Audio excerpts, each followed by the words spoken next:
Hello from Fine Arts. Today you're going to create this beautiful lizard inspired by artist Antoni Gaudi, and there is a park in Barcelona, Spain called Park Güell, and they have a lizard there just like this.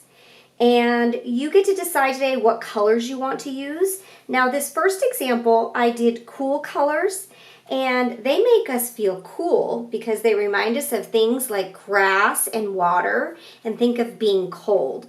So if you would like to do a lizard with cool colors, the colors that you could use are blue-green, yellow-green, blue, blue-violet, violet, and green. Those are our cool colors, okay?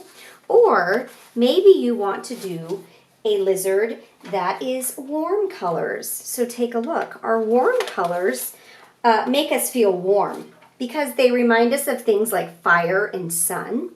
And the colors that we use that are warm are orange, yellow, red, red-violet, and red-orange.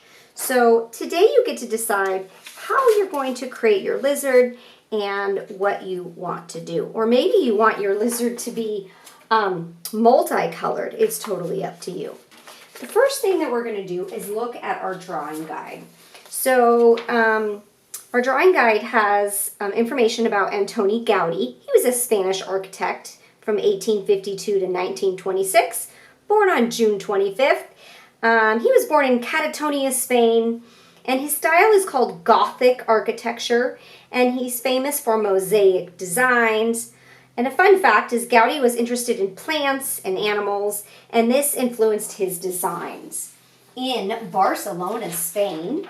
And I actually got to visit Park Güell and got to see this lizard, which is also known as El Drac, or dragon, or salamander, or you could call it a lizard. And it's actually a fountain. And the lizard is in Park Güell. And Park Güell has these beautiful mosaics with lots of amazing designs, and they're kind of pieced together, ceramic tiles pieced together, and they're curved lines. So Gaudi really influenced future artists and designers whenever designing this. He also created Sagrada Familia in Barcelona, and this is a Catholic church they're still working on. And in this church they have beautiful stained glass windows, and one side of the windows have warm colors, the other side have cool colors. So today you can decide if you want your lizard to have warm colors or cool colors, or maybe a multicolored. It's totally up to you. Now, if we look at our art steps on the back of your drawing guide, turn it over. Just so you know what we're going to be doing in art today, first thing we're going to do is trace our oval. The second step, I have a lizard template for you. It's going to make it much easier. You're going to trace that lizard with a Sharpie. Step 3, we're going to cut out the oval. Step 4, we're going to glue the oval onto our frame. Step 5, we're going to make long lines on our lizard. And so then on step 6, we divide it up into sections. So this is really going to create our lizard to look like mosaics or like these tiles. And then we're going to fill in our lizard with colored pencils, your choice. And then lastly, we're going to make a beautiful mosaic frame that's on the outside. I'm going to show you how to do that. Okay, so the first thing we're going to do is start with our white paper and our oval tracer and a Sharpie. So holding the oval tracer with one hand, you're going to go ahead and go all the way around, just like that, okay? And then the next step is to get your lizard, and you get to decide which direction you want it to go. So you might want to think about that. So if you notice, this lizard was kind of looking to the left, and this lizard is looking to the right. So so you can decide which way you want it to go, and also you want to put your lizard so it's kind of centered inside your oval. Okay, so you're going to take your lizard template, figure out if you want it to look to the left or maybe you want it to look to the right. It is totally up to you. And then you're going to use your Sharpie holding on to that lizard, and you're going to carefully go all the way around. You might want to have a partner help you do this, okay? And I have one already done for us so you can see what we're doing. So you're going to trace that lizard, and then you're going to cut it out. And you can see once you start with the template, it makes it nice and easy. Okay, so after you cut out the lizard and you have it traced, we're going to go ahead and glue that down. So you have your black paper, which is your frame, and you're going to get your glue, and you're going to get your glue brush, and we're going to go ahead and put the oval on our frame. So you're going to, remember with our glue, we're going to twist it open. There's a circle. And take the lid, you just lift it off. There might be glue on the back. And then you're going to use your glue brush, and we're going to turn our oval so it is upside down. And when we do our glue, we're just going to do it all the way around the oval. So we don't have to put it in the middle. So we just dip a little bit, and you're basically going to paint on the glue. It doesn't take a lot of glue to get this to stick. And so we're basically doing the outside edge of this oval, similar to what we call perimeter, or if you're doing a round object, we would call it circumference. Okay, then you take your oval and you're going to try to center it on your paper. You're going to take your hands and you're going to push, push, push. Push all those air bubbles out. Okay, then you're going to take your paper, you're going to flip it over, push on it again to get those air bubbles out. Okay, then you're going to get your artist information sheet that has information about Park Guell, where it's located and what it is, and we'll be discussing this, and I'll be showing you pictures in class of all of Antoni Gaudi's amazing creations. So then whenever we put this on, you just do a little bit of glue. We say dot, dot, not a lot. So notice I only used 4 dots, and then I'm going to glue my artist information sheet on. There we go. All right, and then I'm going to take my glue and just set it aside for later on. You can decide if you want to put that lid on there. It's up to you. Okay, the next thing that we're going to do, if we look at our drawing guide, so far we did step 1, step 2, step 3, step 4. Wow, we are on a roll. Okay, step 5, we're going to make long lines on our lizard using our Sharpie. And remember that there are no wrong way, there's no wrong way to do this. Okay, so here we go.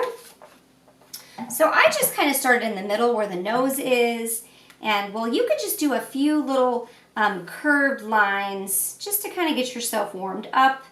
And again, there's no wrong way to do this. So I'm going to take my Sharpie and I'm going to just do like a curved line, and I might come to the tail and curve it around like this. Okay, and that's going to help break our lizard up into sections. Okay, and you can see how I kind of did those curved lines on this one. Like I said, all of my lizards that I did are different. Here is my multicolored lizard. So you can see this one had a little bit more pieces. You didn't see as many lines that go across. So there is no wrong way to do this. Now I just kind of went for it, dividing my lizard, and I cut it there. Maybe I'm going to draw a line here so that we could do an eye there, an eye here, and we'll connect this one. If you have a section just like that. So I'm kind of just breaking it up. Here's another curved line. You feel that there's room, just like that. Okay, now let me show you how I did the fingers. So we're gonna do, I kind of did like just these, a line across the fingers like that.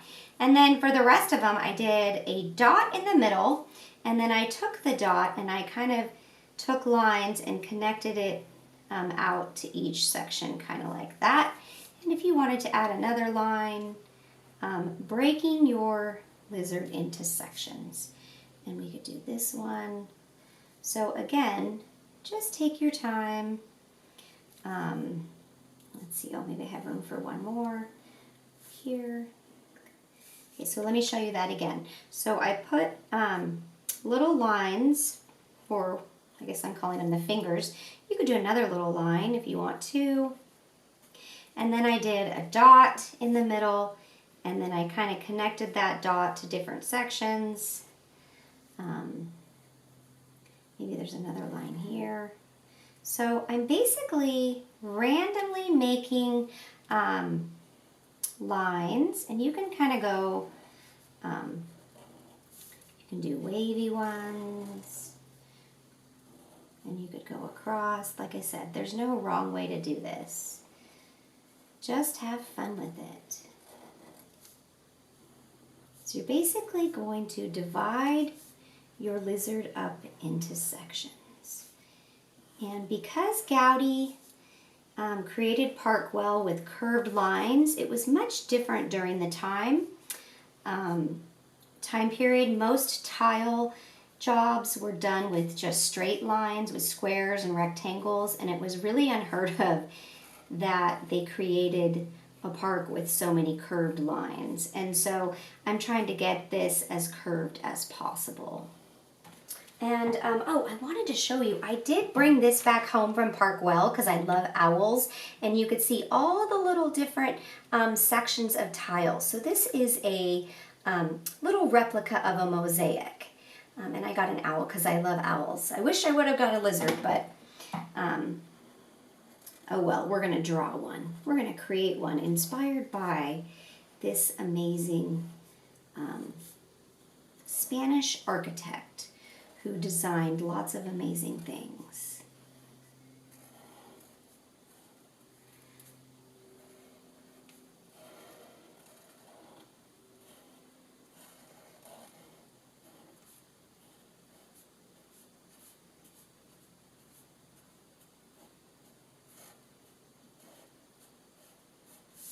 Okay, and I'm going to just keep going.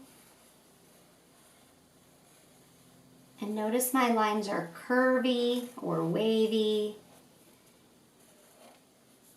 And I'm not following a pattern. Because when you look at the lizard and the way that Antoni did his creations, it looked like things were just a lot of different pieces put together. You can do as many sections as you want.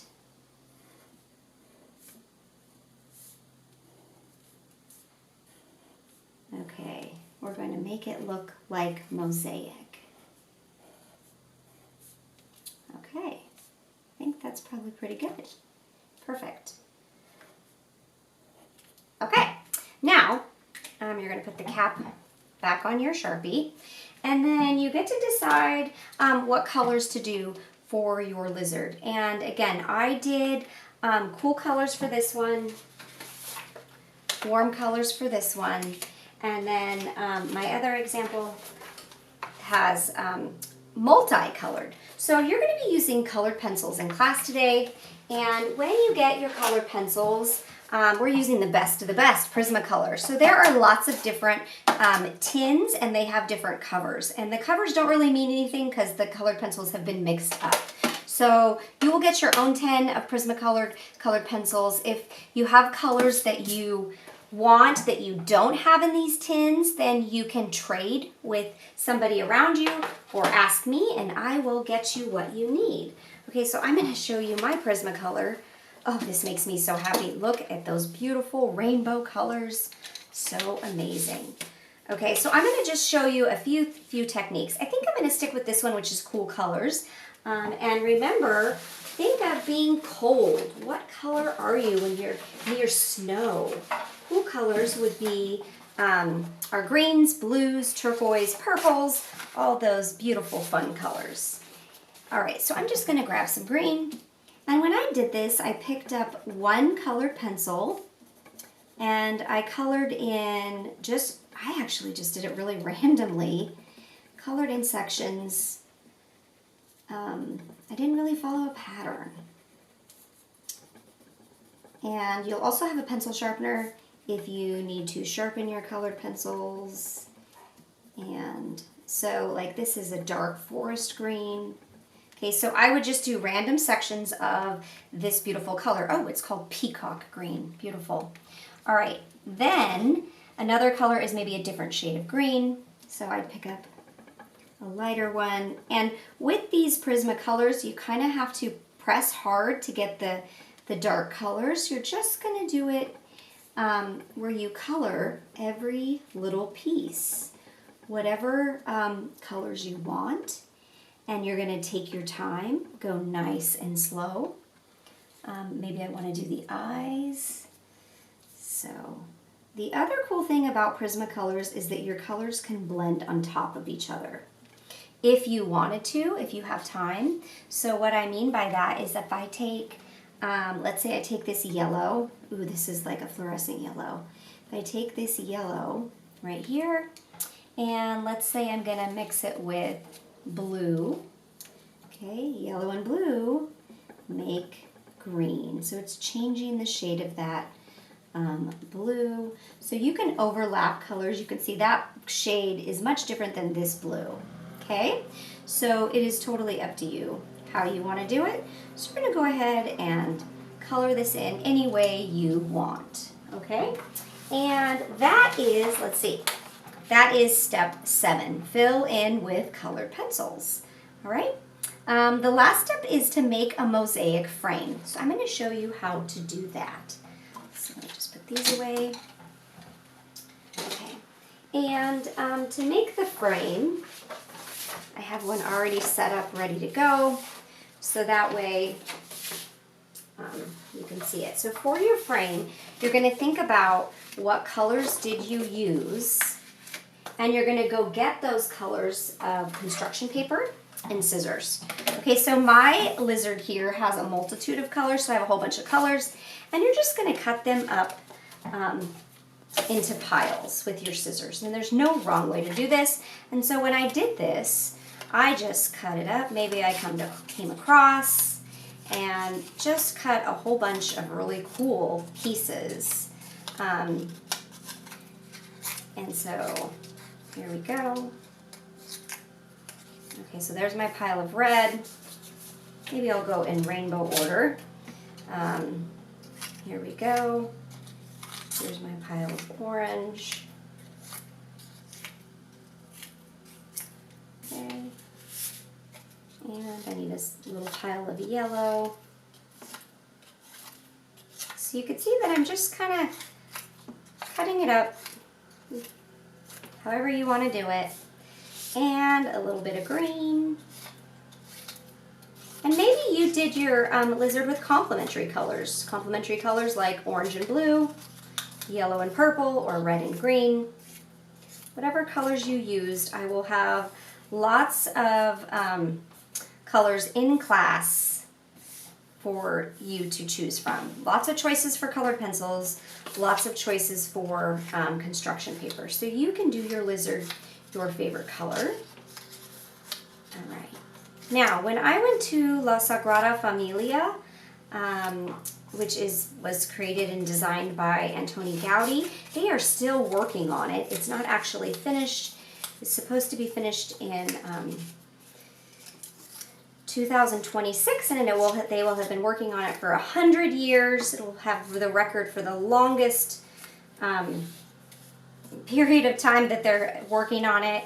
Now they're saying 2028. So anyway, so in that church, they had one side of the windows that were warm, one side that were cool. So that's why I decided to give you choices for warm or cool. Now, when I created my mosaics, you can see that I just started laying down pieces, and you just piece them together, and if they overlap, that is okay. Like I said, there's no wrong way to do this. All right, so let's see. So back to our glue. So I would just you could actually, here's what I did too. I could take my little glue brush and put a little bit of glue on several pieces at once. This was actually really nice. And you don't need a lot of glue, just a little dab. Okay, then take your brush and set it in your glue jar. And then like I said, I just did it random, where I just started gluing down pieces, kind of like a puzzle. And I had so much fun making this.